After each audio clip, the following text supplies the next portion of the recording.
All right, now it's time to talk about notes. So here on my notes tab, I can specify notes in several different areas. So the first one is this front note section, and that's going to show up right here on the front and center note area of the call sheet.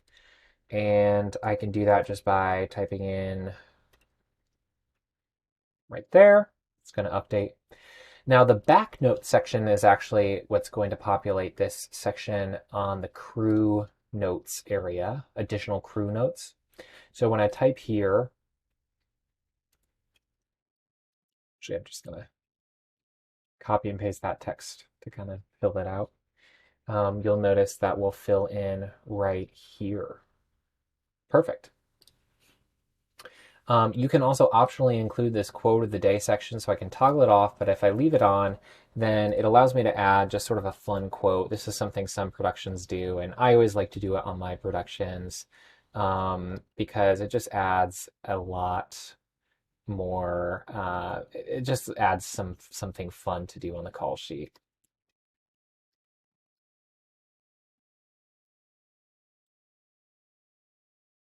Perfect. All right, you can add notes for specific departments just by choosing that department, such as production, and saying, don't forget umbrellas. Actually, that would probably be a location department. So we'll do that. Don't forget umbrellas. And then you'll notice that's going to show up under the department notes section. This will also highlight that note for any crew members in the location department. It will highlight that note on their digital call sheet. So that's very handy as well. Production reminders are just these smaller little, almost like legal footnotes that you want to have on the call sheet. They're going to populate right here at the top, and you can toggle these on or off, or add your own, or even drag and drop to rearrange them. These production reminders are a global setting, which means if you update it on one call sheet, it will be updated on all of the call sheets in that project. So they're going to be the same on all call sheets. Okay, so that's really it for notes. And now let's go over to the attachments tab. This is where we can add in files that we want to be sent along with our call sheet. This is very useful for when you're sending along, say, script sides or parking diagrams or safety bulletins. Anything you add here will be attached to the email as well. So I'm just going to pop in a screenshot image that I have. Once I've uploaded it, I can click on that to open up that attachment and preview it. And that's it. It's pretty simple. All right, now I'm going to go over to my page settings tab. So this tab is very important. It's where I can customize a number of things about the layout of my call sheet and my template and really make it my own. So the first area is these template sections, and this each row kind of represents a section within the call sheet, and you can toggle off rows that you don't need to use or sections that you don't need to use. So for instance, if I don't need an advanced schedule, maybe I don't need extras or department notes, I can just turn those off. I can also rearrange these. So if I want to, for instance, put my crew up here at the top of the call sheet, I can drag that up there. This is very, very helpful for really making this work for you. Another thing that you can do is remove the page breaks. So by default, we set you up with a 2-page call sheet template, but for some productions that might be a little bit overkill. Maybe you just need a 1-pager. So to do that, just delete this page break, and then everything is going to be put together here on one call sheet or on one page. Now, another thing I am going to show you is these custom banners. This is a very powerful feature that allows you to add in custom sections. So let's click Add Custom Banner, and it's going to add a custom banner up at the top of my call sheet.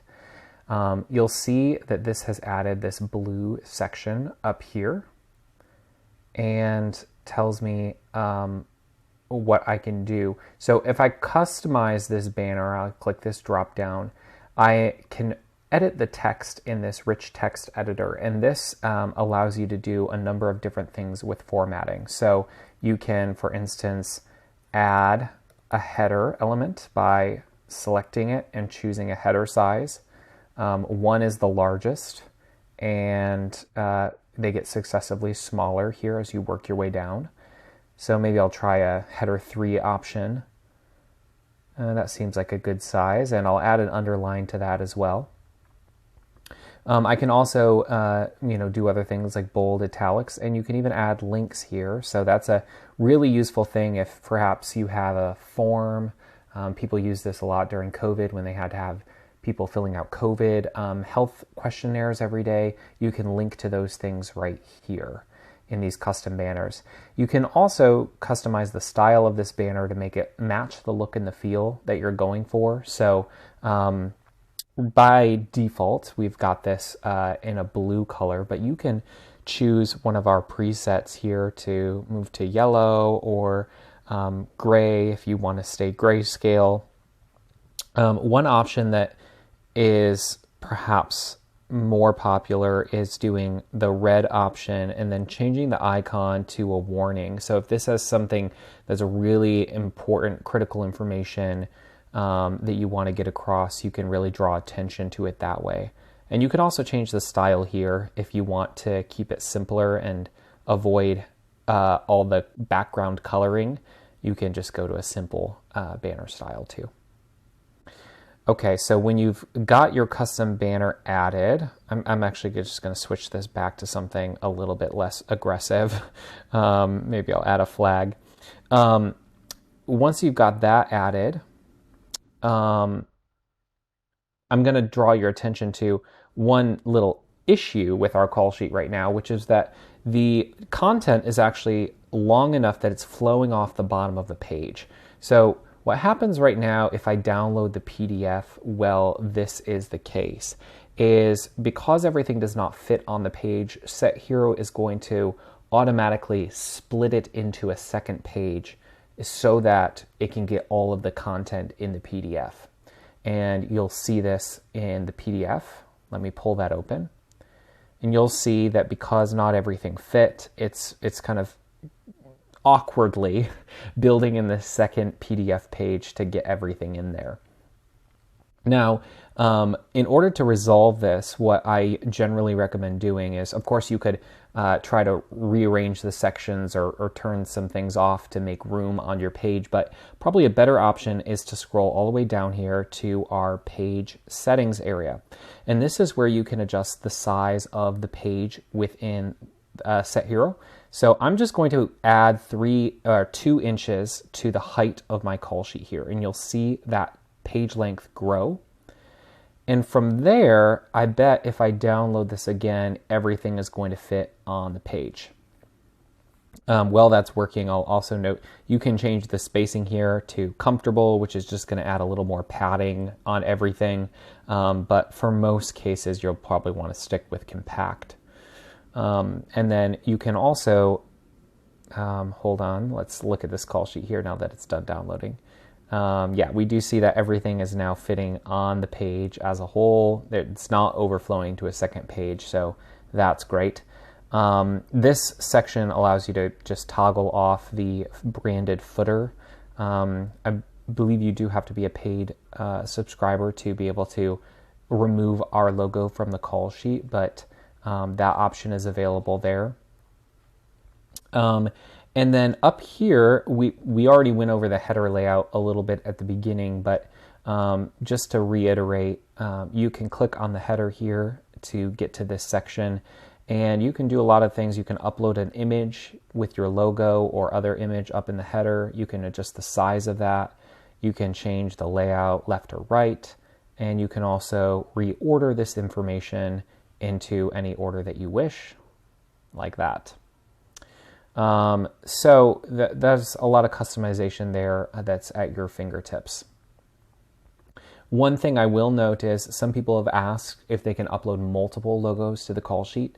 At the time of this recording, we do only support one image in the header of the call sheet, But a hack that you can use to get multiple logos in there is actually just to lay out multiple logos on an image canvas, whether you're using Canva or Photoshop or Figma. If you can just get multiple logos in there, you could even do this on a Word document. So just place in those multiple logos on a Word doc, and then take a screenshot of that as one image, and then upload that single image up here into the header. So it will be one image with multiple logos baked into it. And that is a way that you can get multiple logos up there on the call sheet.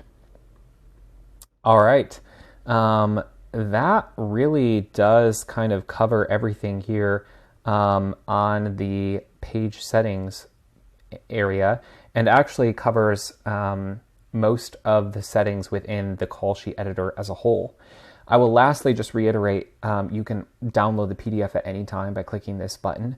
And you can also customize the watermark that is included by editing that here. And of course, you can turn off the watermark by unchecking that. You can also export your call sheet to an Excel file at any time by clicking here. And that's a really handy option if maybe you need to somehow copy information off of the call sheet or edit it in a really customized way. You can do that in Excel and export it that way. Just as a note, you do have to be a paid subscriber to export to an Excel file. That is an advanced feature, but it can be well worth it if that's a feature that's important to you.